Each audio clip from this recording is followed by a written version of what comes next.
Big boss में अंकिता लोखंडे और विकी जैन का झगड़ा खत्म होने का नाम नहीं ले रहा। कई लोगों ने इन दोनों को समझाने की कोशिश की और इन दोनों को ऑन स्क्रीन एक प्यार भरे कपल की तरह रहने के लिए कहा, लेकिन ऐसा नहीं हो पा रहा है। इनफैक्ट कल के एपिसोड में तो ऐसा कुछ हुआ जिसने हर किसी को हैरान कर दिया। कल अंकिता लोखंडे का शो में नर्वस ब्रेकडाउन हो गया।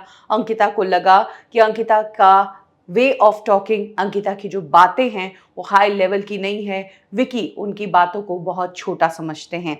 एक्चुअली कल ईशा, अंकिता और विकी तीनों बैठे हुए थे बातें करने के लिए। तभी विकी और ईशा जब बात करते हैं तो दोनों की बातें ठीक होती है, दोनों एक दूसरे को सुनते हैं। लेकिन जैसे ही अंकिता बोलने की कोशिश करती है तो विकी उनकी बात को कट कर देते हैं। दूसरी बार जब अंकिता ने फिर से बोलने की कोशिश की तब विकी हंसने लग गए।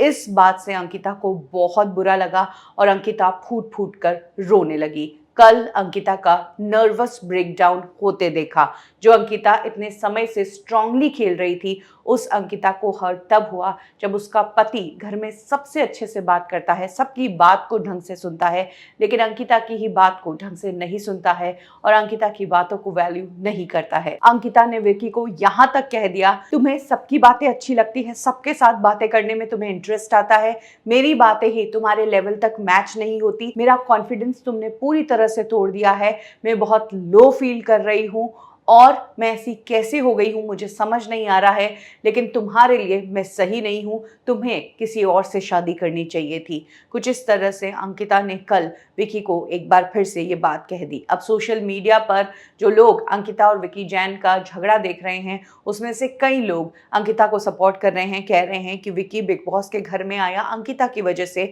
और अब वो अंकिता को ऐसा लो फील नहीं करवा सकता, ऐसा कॉर्नर में नहीं डाल सकता, खुद सबसे अच्छा मेंटेन कर रहा है रिश्ता और अंकिता को ही इग्नोर कर रहा है। वहीं कई लोगों का कहना है कि अंकिता विकी की इस बात से चिढ़ गई है कि विकी सबसे अच्छा रख रहा है और अंकिता विकी की तरह गेम स्मार्टली खेल नहीं पा रही है। आपको क्या लगता है अंकिता और विकी के इस झगड़े में कौन सही कौन गलत? कमेंट सेक्शन में अपनी राय जरूर शेयर करें।